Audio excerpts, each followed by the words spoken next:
Welcome to DubLife Diaries, the podcast where passion meets the open road. I'm Joe Person, your host, and also a lifelong dubber. Buckle up, because this ride is just beginning. This podcast is sponsored by Volksmania magazine. Good times, great cars, awesome Volksmaniacs. Visit Volksmania.com to learn more about this class-leading VW magazine. Welcome back to DubLife Diaries. Today's guest is somebody who took a childhood dream, a very wild imagination, and turned it into a garage full of rolling art. She's built, she's restored, she's customized Volkswagens that all have names. They all got personality. They all got stories of their own, from Phoebe, the split window bus, to Fiona, to Farrah, and now to Felix. I feel like I'm stuck on the Fs, which is the stealth V8 Beetle kit car that is still in a crate. She embodies what it means to live the Volkswagen lifestyle. She's part dreamer, part builder, and a really awesome part storyteller. And today we're going to dive into her world. This is the Volkswagen Barbie herself, Barbie Cecil. Welcome to DubLife Diaries. Hey, Zubber! Volkswagen Barbie here, and it's a pleasure to be on DubLife Diaries today. Well, before we get going, I do want to give a shout out to my sponsors. First up's Volksmania magazine. I feel like these guys are the flyest VW magazine on the face of the planet. I say that for various reasons. I think the biggest reason, though, is just like our community. They're awesome people. Paul Cave is just a super awesome guy. There's, the magazine is super quality, the pages, the color, the font, everything about it, but the people are what make it so special. Volksmania.com. Use DubLife10 at checkout. You'll get 10% off your subscription. That is U.S. subscribers only. Also, shout out to Salty Dub, from the beach to the bay. Salty Dub is tearing up the VW scene with some epic events, some never done before type stuff, awesome swag, and you can check those guys out at saltydub.com. Again, DubLife10. It will work, but only for merch. It does not work for discounts on events.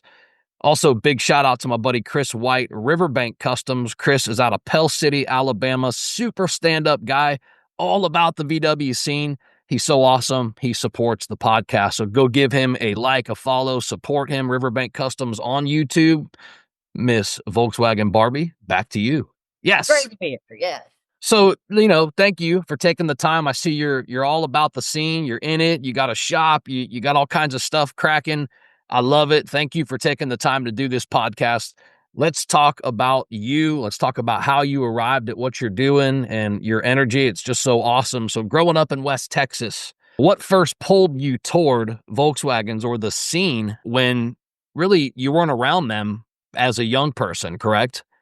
Absolutely not. I never knew anybody that had a Volkswagen. I'd never physically been inside of a Volkswagen or gone for a ride in a Volkswagen. I might have seen a few on the roads. I wish I had a really epic, cool story to share with you on how my love began. And I have dug deep in my soul. And the only thing I could come up with, ironically, was I'm one of 6 kids. So I came from a big family. Okay. And when we saw Beetles or buses on the road, on family road trips, that was the only time I was allowed to punch them. Yeah. And not get in trouble. And I think that's honestly what sparked my love of Volkswagens. Do you think the slug-bug game kind of tied into the mischievous energy, that kind of helps shape the Volkswagen journey? Oh, absolutely. Growing up watching shows, especially California-based shows where people were living their best life in Volkswagens. Yeah. Where my brain landed and stuff. That's so awesome. Now, I know the bus is kind of has stood out to you over time. And what do you think the bus stood out so much for in, from childhood on to today? What was the attraction to the bus? Well, one, I have to say I'm a splitty fanatic. Don't get me wrong, I love all my Volkswagens, but something iconic about that split front end of that bus, it just captivates my heart. I mean, yeah. There's no other way to put it. I love them all, but there's just something iconic about it. And as a kid growing up with so many siblings, a lot of my daydreams were about getting away, having my own space. And to me, the bus embodied all of that. It would get me away. It would give me a place to sleep, a place to hang out. And so in my brain, it was the perfect solution to my crazy family life. Right on. Started to get into the Volkswagen lifestyle. Did your friends and your family at the time, did they think that later in life now you're going to start chasing this dream? Did you catch any pushback or any? I wouldn't say any pushback. The Volkswagens kind of came into my life late enough that Yeah. honestly, by the time you're 40, you're pretty much everybody knows who you are. And honestly, it did not surprise any of my friends or family members. I think I surprised a few that didn't expect me to actually take off my fingernails and get in the nitty gritty of it. I kind of surprised myself on that. When I first started with Phoebe, I had no mechanical experience whatsoever. And my husband however, he'd never worked on air cooled engines. So it was a whole new beast. So a lot of Phoebe I did have to hire out. And, I had a couple of guys come over and help me and poke her engine in, change her suspension out, and all of that. And I guess there's a little bit of shame in not fixing your own stuff Mm-hmm. that I started to feel. And I got tired of asking people, and people move on. You find a great mechanic, and then the next thing you know, they've moved on. Yeah. And I got to the point that I wanted to become reliable on myself only. I want to get my buses. I want to know them inside and out and be able to take them to Canada on a solo trip if I choose to. And so that was my ultimate goal. And I'm glad that I didn't mess with Phoebe, that I hired a lot of that out, because it did let me start gaining knowledge, and it eventually pushed me to the point that I enjoy wrenching on my girls now and solving their problems. Yeah, I love that. And your videos are so much fun. Your energy is so awesome. And you seem like you're busy. You're like, Oh, you're elbow deep in the grease. It's awesome. Do you think that people who fall in love with VWs are wired differently? absolutely. I think it just comes with a more patient mind, a more open aspect on everything in life. I've been in a lot of car scenes with my husband being into muscle cars. I've done in my 20s, I've toured with the monster truck rallies. I've done circle track and drag strip, and all the car clubs I've known. It's always been about who has the bigger motor, who has the faster car, and that's what I love about Volkswagens. Yes, I doll mine up and they're pretty, but you know what? I love the rat rods just as much. And what I find in the Volkswagen community, it's never about comparison. It is about the love of you and your vehicle, Yeah. regardless of its state. And that's just being good humans. And that's Yeah, what for I sure. surround myself by. Yeah, I love that. I agree with that. I think it's more about the people than it is the cars. Yeah. The cars are kind of the icing. Yes. So, getting a bus later in life, I know you said that you had some heartbreak, right? Initially, when you finally were going to pull the trigger, and that you drove all the way to Miami for a disaster. Can you walk me through that story?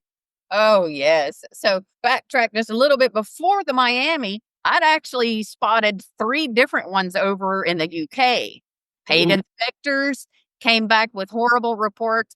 I knew mechanically I wasn't scared having my husband be an ASE master's technician. I knew that that wasn't an issue. What scared me was the body, the Yeah. rust, the hinges, things like that. Mhm. Well, after 3 disappointments there, I finally found the one in Miami, and I'd seen videos of it rolling down the road. I'd gotten probably 100 photos.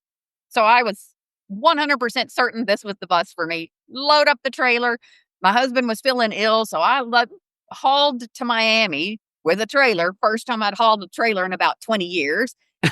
They opened the door of the storage unit, and it was just instant heartache.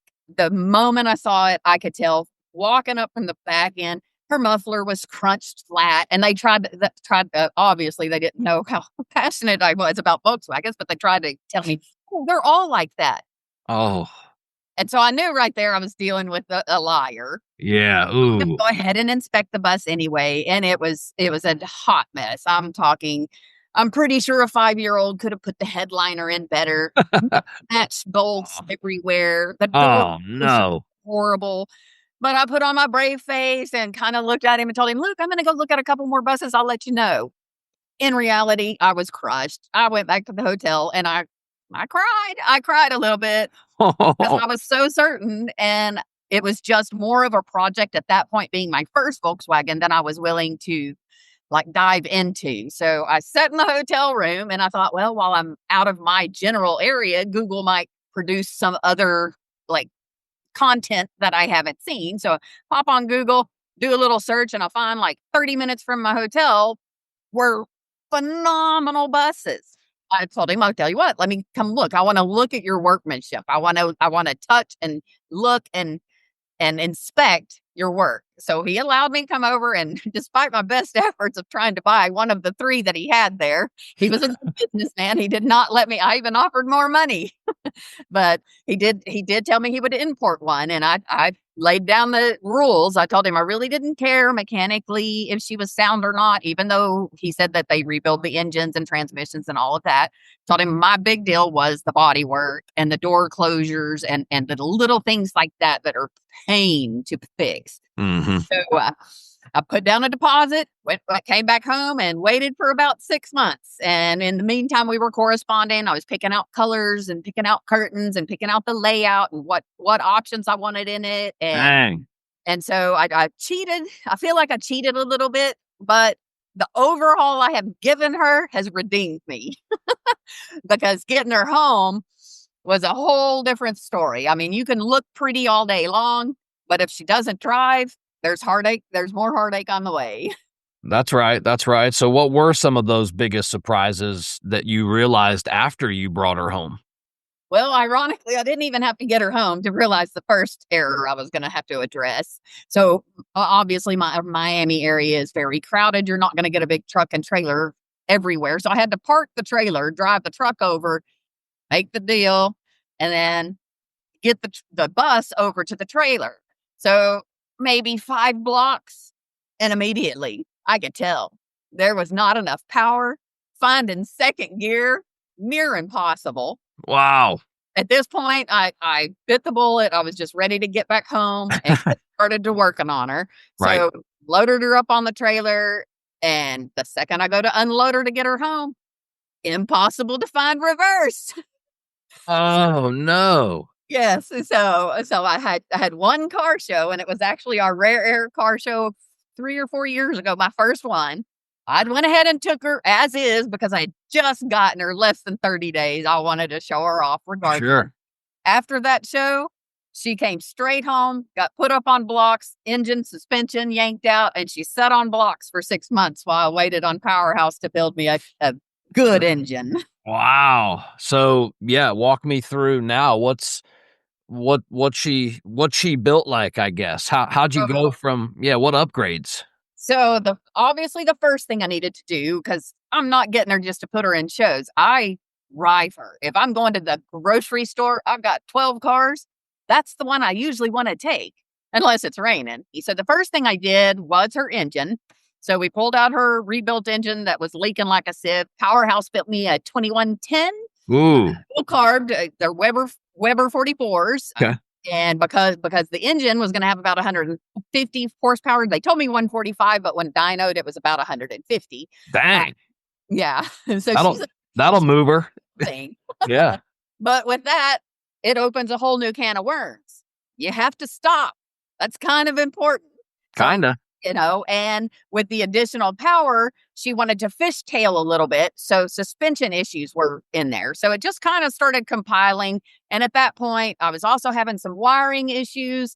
So it was time to pretty much gut her. And I thought while the engine was out and waiting for Powerhouse to be shipped, the new one to be shipped, it was a good time to go ahead and yank every wire out of her, yank her suspension out, put disc brakes on her. So I found a company out of the Netherlands called Red 9 Design that do independent coilover suspension kits.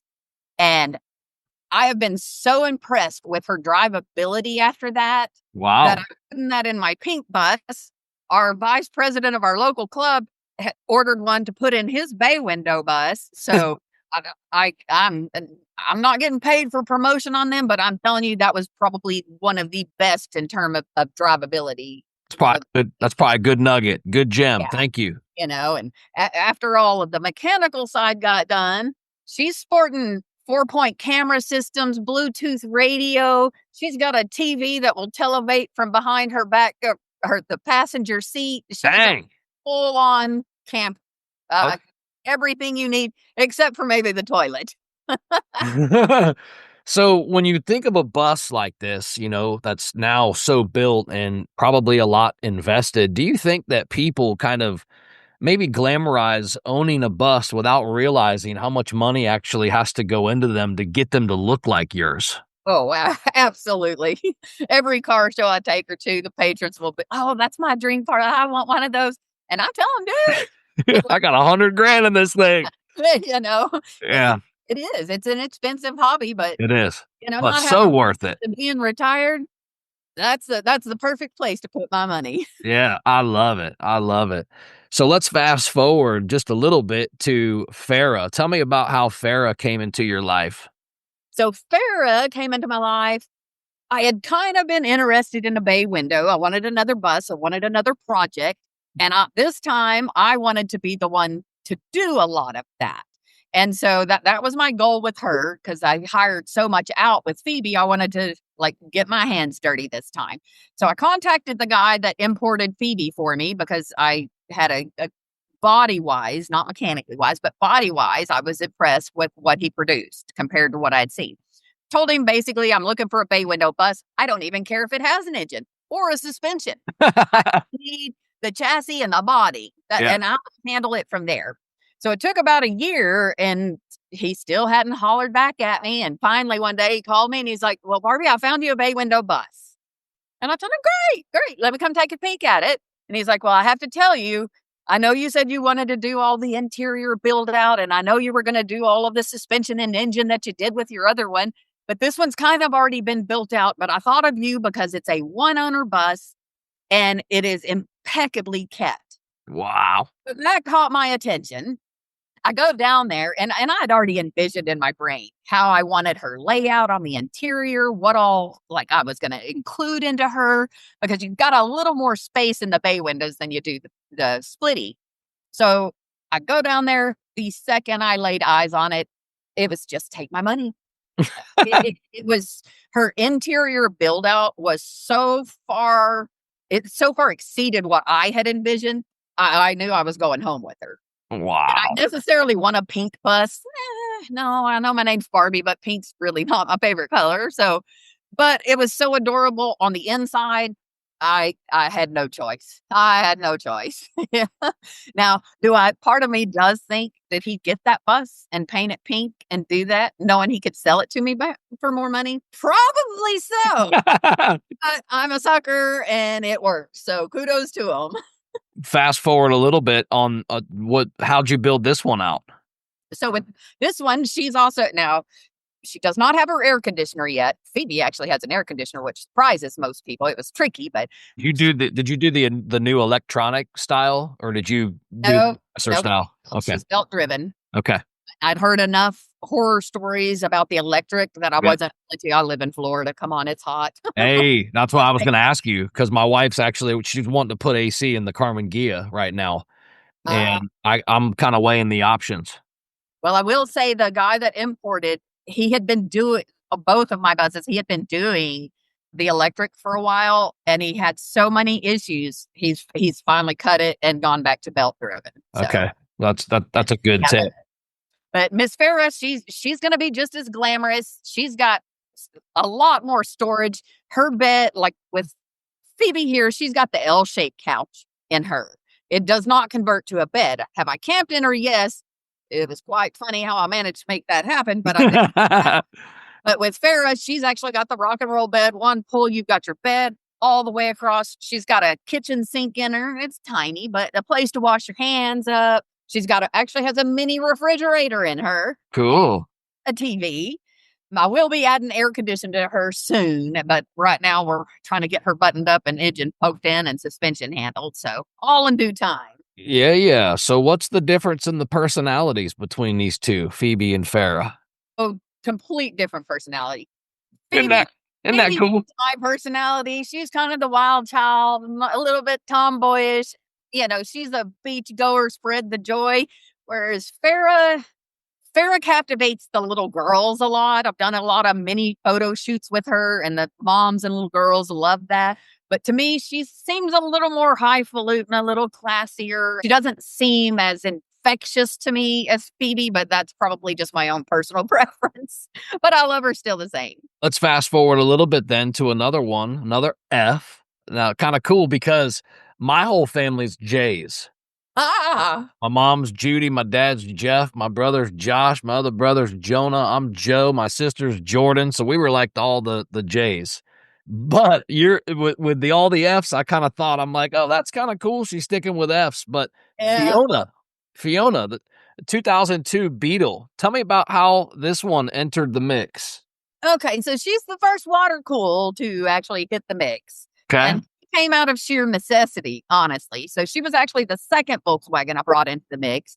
And she got brought in because I was tired of getting rained out, quite honestly. Phoebe, as much as I love her, she leaks like a sieve from those front two windows. And I've replaced every seal. That's just what she does. And Yeah. there were enough functions that I had missed out on that I was like, you know what? I'm tired of this. And at the time, her air conditioner wasn't quite keeping up for the heat of August. And Mm. I was tired of that. And I thought I could have a water cooler that would get me in the rain and air conditioned. And so that's kind of how she came in. I wasn't really looking for her, but it popped up on Facebook Marketplace and it was yellow. Of course, that caught my attention. So honestly, I had seen maybe a dozen pictures of her, exterior only, and bought it outright. It was so cheap that I thought they would give me a project. I had no project at the time going on, and They are really priced well still. yeah. I love the Beetles, the new Beetle. They're priced well.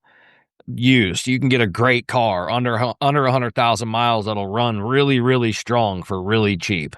Yes, yes, and I've enjoyed her, I know she's not air cooled, but I'm not a hater. I love water cool and air Yeah, cooled. yeah, yeah. Me too, me too. Hard top or convertible? Yeah, no, it's a hard top. It's a hard top? Okay, cool. Yeah, Yeah, just envisioning it. So it's that got the yellow, and then it has the yellow dash too, right? well, no, because I've completely redid her, so Oh, her body, I did stick tell with me more, tell me yeah. more. So when I got her, she was a hot mess, and I knew the price I paid, I was gonna get kind of a clunker. But, yeah, paint work was absolutely horrendous. She did have a couple of rust spots and a bunch of peeling paint on the one quarter panel that they did not show me pictures of. But her interior basically looked like a homeless person had lived in it for a month. Liner down, broken plastic pieces everywhere, and don't even get me started on the smell. I know everybody tells me there's a smell to Volkswagens. This one was, like, on steroids. Yeah, not the And maybe not the smell we wanna remember. no, no, everybody kept telling me, "Oh, it smells like crayons." No, it doesn't, it just stinks. But a couple days running an ozone generator in there kinda helped it out, and, I just got busy busting her apart as she actually has proved to be the trickier one of all my Volkswagens to repair, mainly because of the plastic pieces. You get these old ones, they're all metal. You can Right, fabricate that, which right. you can make plastic a little bit now with 3D printing and all, but that was the big trick with Fiona was all of the broken plastic pieces. I had to, tearing her dash apart, just little plastic tabs popping off everywhere. Well, Oh, the yeah. tabs there, you aren't putting it back in. Right. And at that sweet spot with being an O2, she was at that kind of that little spot where she's not old enough to get parts at a restoration kind of shop, but she's still too new like finding parts. She hit that little window in there where she's like you finding parts are you're looking at junkyard or you're having to kind of make them. Okay, okay. But you did that successfully, and she's all macked out now. She is officially completed, and it took more effort than I expected, but honestly, she's fun to tootle around. It was honestly the first Beetle I've ever owned, the first Beetle I ever actually rode in, and I was surprised at the room she had inside, and how peppy she is. She is a turbo, so she's got a little sportiness to her, which I enjoy. But out of all my cars, she's probably going to be the one that gets me a ticket, even over the muscle cars, because she's just so easy to speed in. Yeah, they ride well too. Your husband, Mark, how does he react to all of these Volkswagens? I know you said he's a mechanic, so it's probably second nature, but is he just as much of a Volkswagen nut as you, or? Oh no. It took me probably 10 or 15 years of him asking me, "What's your dream car?" And I would tell him a Volkswagen bus. And he would, "No, no, no, no." To the point, he bought me one of the brand new C8 Corvettes the last time we had the conversation, before I had the Phoebe. And as much as I love it, I'm still gonna get in Phoebe these days. He tried to sway me away from it. I Right, think because he wasn't familiar with air-cooled engines. And right. being in West Texas, we just didn't have a lot of Volkswagens out there. We still own a business in West Texas and work on cars day in and day out. We just run it remotely from here. Right. But Volkswagens were not something even our shop out there worked on very often. And so I think just him not having the knowledge and being so deep in the muscle cars, that's kind of where he leaned and tried to push me. But the dream of that Volkswagen just would not die. And so finally one day he was like, "Okay, if that's what you want, we're gonna give it a try." So he didn't hate Volkswagens. It just wasn't his favorite thing because he's more of a sporty kind of car guy. And So so how about now, today? Fast forward to today. How's he feel now? I'm softening him on it. I will say the downside is with my buses, he can't really drive them. So he doesn't get the full experience. With Phoebe, he can fit in the front seat and the passenger side, but he better watch his knees because as I crank into fourth, I will jab you. So for that aspect, he doesn't really enjoy my buses. Now, I think he probably would enjoy the bay window better because it's more roomy. But unfortunately, I've girled her out and made her pink and all girly. So that was kinda off, but when I was redoing Fiona, my Beetle, I actually put some of the little fake eyelashes, not the ones that stick up, but just little vinyl wrap eyelashes, and I made her curly. Sent Yeah. him sent him to the parts store one time, and he came in, and he's like, "The eyelashes have to go, or I will never drive this Beetle again." That he pulled up to the parts store, and there were, like, 4 men staring out the window as he gets out of this little yellow Beetle with bees all over it and Oh eyelashes. my goodness. Well, let's talk about something that he does approve of then. Let's talk about this stealth beetle kit car Yeah. concept. This is interesting. I know it's still in a crate, but just tell me a little bit about how you stumbled across this thought, I guess, and then turned it into a reality. And I don't know, maybe just like what your reactions were when you first kind of stumbled across it. Well, late night scrolling on YouTube isn't always your best friend. And it was just one of those, can't turn your brain off, sit on the computer, watch Volkswagen stuff. And here comes this Beetle. I love the look of the old style Beetles more than I do my little Fiona, but I just haven't gotten to one of those projects. When I saw that, the immediate thing that popped into my brain was my love of Volkswagens, his love of the like sportier cars. Yeah. And since we're always in the shop together, most of the time I'm tinkering on my stuff and he's tinkering on his stuff. And I Oh, thought this so would be cool. something that we could merge and make our little Volkswagen hot rod baby out of. Oh, So cool. that's where that started. But tell me just, I guess, a little bit more, like, what was it like the day that it arrived? I know you ordered it from South Africa, right? Correct, correct. It comes in from South Africa. I think this one will be about the 10th or 12th one imported to the US, so it's gonna be a super, super fun build. The Wow, delivery wow. aspect of it was not anything special. He showed up after dark, basic enormous cart crate on a skid truck. Okay. Luckily, I had a forklift on my property, otherwise we might have had an issue. Sure, I bet. But, yeah, so basically it was just plopped it into my driveway, and I sat there and stared at a box and then went to bed for the night because I don't want to dig into the box. Right now, it's all in bits and pieces. So It does not resemble a chassis at all. It does not resemble a car at all. It just looks like a bunch of metal pieces laying in a crate. But And it's built on a 69 Beetle body, right? the only Volkswagen thing on this will be the shell of the Beetle. That's right. That's Will right. have an Audi suspension, an Oh, F engine, so it will be a beast of its own. We will have to quarter the body to get to on final assembly, and the back fender wells will have to be bigger because of the wheelbase. I'm going to lose the back seat because the engine's going to be so much bigger that I'm going to have to use that space to get the engine. woo! I'm So, excited. I can't wait. I love the Volkswagen, oh yeah, builds. I can't wait to see this thing. That's I'll be the gone. LS3. It's going to be so cool. So it's going to sound so good. I think Felix will probably piss off some purists, but that's awesome because I think one of the reasons why the culture and the people are so awesome is because everybody's welcome, including a 525 horsepower Volkswagen. Let's go. That's so awesome. I ended up having to put wheelie bars on that one. So cool. So let's talk about your name, Volkswagen Barbie. Tell me how that nickname came up. Well, semi self-imposed. Basically, when I'm cruising in Phoebe, everyone in town, you're gonna notice a bright yellow bread box going down the highway, and people pay attention. Well, with all those windows, what do they see? They see me jamming. It's inevitable. I Yeah. cannot control it. It is gonna come out, and I move and shake and jam and peace and wave every time I'm in her. Oh, that's such good energy, man. Some of my girlfriends happened to I didn't see them because I was too busy in my own little world there.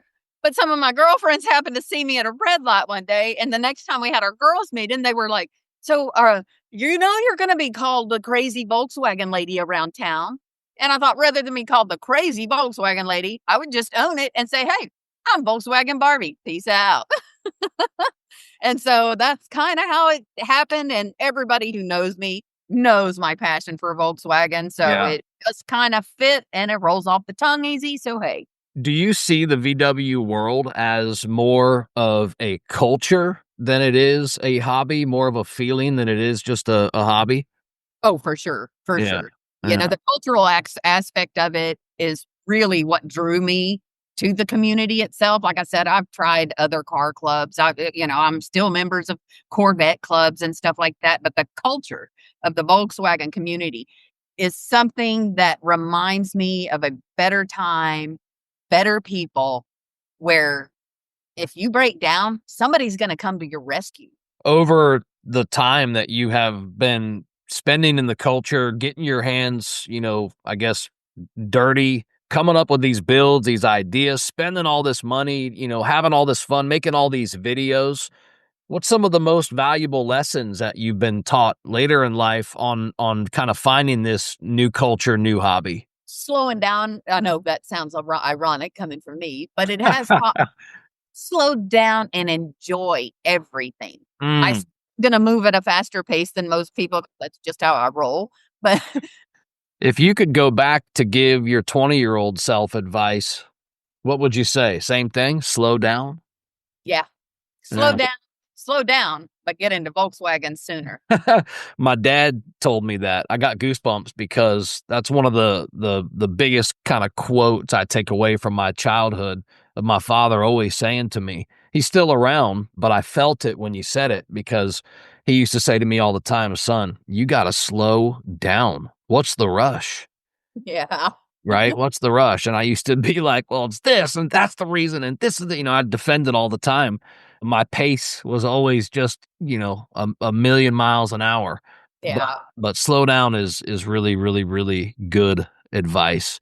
What's your response to people that don't really understand the Volkswagen culture, don't really understand the feeling that we get, but when they tell you it's just a car? Honestly, I don't really have much of a response for them. I'm gonna live it vicariously. I'm gonna show them. They're not gonna listen to words because they're not gonna understand or get it. But if they're around me long enough, they understand it. The joy is so infectious. It will get you. I got some rapid fire questions I want to roll through with you. These are going to demand a fast response. All If right. if a story comes out of it, awesome. If not, it's okay as well. Are you ready? Let's go. All right. How about favorite road trip snack? Definitely chips. You have to have potato chips. I'm a simple girl. Give me some salt and potatoes and carbs. Okay, okay. If you could road trip Phoebe anywhere in the world, where would you go? Oh, 1,000%. I would load her on, ship her over to the Germany-Austria border. Wow, cool, cool. Is there anything specific you want to see there? The countryside. Yeah. Honestly, I spent some time over there doing some World War II tours, and Whoa. it absolutely impeccably beautiful. Rolling hills. Wow. Just, yeah. Yeah, okay. The things dreams are made of for sure. I can see that. All right. How about dream celebrity co-pilot? Oh, no brainer. Steven Tyler. Oh, I'm cool. a fan, and I'm telling you, Oh. that man would have the stories and entertain me for hours. VW show that you'd never miss. Obviously, the Rare Air Emerald Coast Volkswagen Club. Obviously. Yeah, yeah. Put my blood, sweat, and tears into it. No way I'm gonna miss that one. This Okay. will actually be our 29th annual anniversary, so this has been long in the running. Last year, we had, I think, close to 200 Volkswagens here. Nice. Nice turnout. It's always a good time, good camping, good Yep. people. How can people find that show? Give that shout out. Yeah, everybody can find out about our show. We've got an event and a page, both posted on Facebook. Look for the 29th annual anniversary Rare Air Emerald Coast Volkswagen Club. It's a Awesome. mouth. How about hardest part? Hardest part about being a VW owner. Hardest part. I don't consider anything really hard. The hardest part I've run into throughout it all was when I was down and I only had one Volkswagen. Having a Volkswagen down and it's your only one, that was the hardest part. But now that I've got multiples, there's nothing really that ruffles my feathers. Okay. I can take that. I can take that. Hardest part. Let me think if I had to answer that question. Hardest part for me would be not and this is more of maybe something I'm admitting than something but anyway, I'd say not every single day am I as happy as I can be. But when I get in my car, it's impossible for me to not have the kind of the people that smile, give me thumbs up. I hear all kinds of people yelling at me, especially when my windshield's down and, and I'm cruising, I got a thing. So it creates a lot of attention. But I guess my point was I'm not always in the mood to deal with the happiness that's thrown my way. So I would say the hardest part is changing that switch every single time I get in my car. But in defense of that, sometimes that's why I get in my car. That's exactly what I do. If I'm Right? I'm like, you know what? I'm having a tough day. I'm going cruising. And I come home and I sure ain't having a tough day anymore. Funny thing is, if I wake up and I'm in a cranky mood, because it does happen occasionally, but if I'm even remotely cranky, all my husband does is tell me, go for a ride in your Volkswagen. Yeah, see, that's what I'm talking about. Yeah. So to me, that's kind of the hard part is turning that switch, because Yeah. yeah, but anyhow, okay. How about this one? This is a good one. Most overrated VW model of all time. Overrated. Come on now. My mama told me if there wasn't anything nice to say, not to say anything at Hey. all. All right. Let's go flip side then. How about underrated? What's the most underrated VW model? I'm kind of partial to the Carmen Gias. You don't see them as much. And a lot of people, not necessarily in the Volkswagen community, but just out in public in general, a lot of people don't understand what that is You're and right.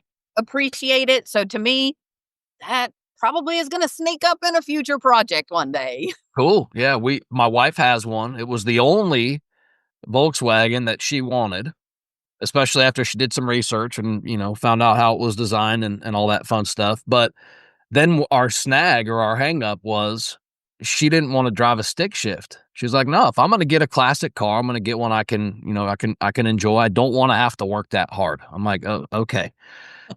So I found her a Barbie, which is a 71 with an auto stick. So there's no clutch. So there's no excuse. One owner, 46,000 miles sitting up in a barn in Pennsylvania. Oh, man.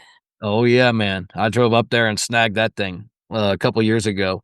But yeah, that's that's her car. She loves the Carmen Ghia. It's a great. But what you said is so true. All the time we're driving that thing. If we're downtown, we park it. We're getting lunch, even though it's got labels and branding on it. People always say, "Man, what the hell is that thing?" Yeah. Right? I'm like, "Oh, it's a Carmen Ghia." They're like, "That's a Volkswagen?" It's Yeah. like, yeah, it's not, to us that are in the culture, we see them everywhere. It's not that big of a Yeah. deal. I'm like desensitized to it, but you're right. To the public, they always wonder what it is. Yeah. Yeah. Okay. All right. How about parting advice? If you have what do you want to tell the Volkswagen community? Any parting advice? Never lose your sparkle.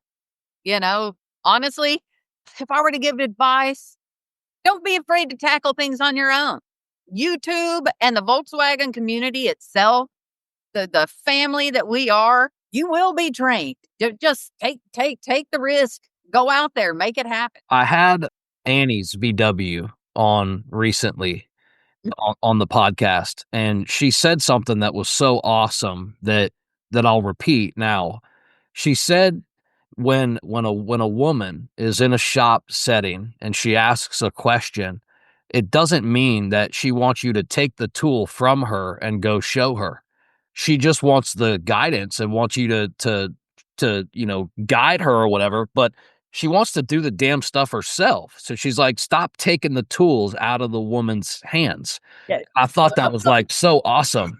Yeah, I will say most of the people that help me with my bus, because I'm not going to pull a suspension out just by myself. I've got all the equipment, like the Sure. raising table, but it requires extra hands from time to time. But Hmm. with Farrah right now, I've got Joe over here helping me, and every time he tries to take a tool, I'm like, no, if I can do that, I want that. You might have to tell me, you might have to show me, but then my hands are going to do it so that I learn for next time. And I'm also video documenting all of this as I'm going along, because I know there will be parts of it that I'll forget, Mhm. And so for future reference, I will be able to go back on the tags that I have put on all my videos and immediately figure out if I'm working on a door and having issues, if I'm working on an engine and having issues, go watch my own videos. Oh, cool. Yeah, good cue. Where can people find you, just in case they don't know, which a lot of the community does know, but just in case somebody is inspired and they're listening to this podcast, they don't know who you are just yet, where can they find you and follow the journey? Hey, well, I kept it really simple, and I was actually shocked that all of these had not been taken already. But honestly, Facebook, Instagram, YouTube, Volkswagen Barbie. Keep it simple, straight across on all platforms. Y'all check her out. She's so much fun. She's so animated. The mechanical knowledge, everything's there, and everything's in the videos. It's so much fun. And that's a wrap for this episode of DubLife Diaries. Thanks for riding along with us and diving into these incredible stories of the people and the dubs that drive their dreams. If you love today's episode, don't forget to subscribe or hit that follow button so you never miss an adventure. Do you have a story to tell or know somebody else who's living the dub life? Awesome! Reach out to us. You can find us on all socials at DubLife Diaries, or shoot me an email. I'm not hard to find. DubLifeDiaries@gmail.com. Until next time, keep the engines humming and the wheels turning, and always follow the road that inspires you. This is Joe Person. I'm signing off. I'll catch you on the next ride.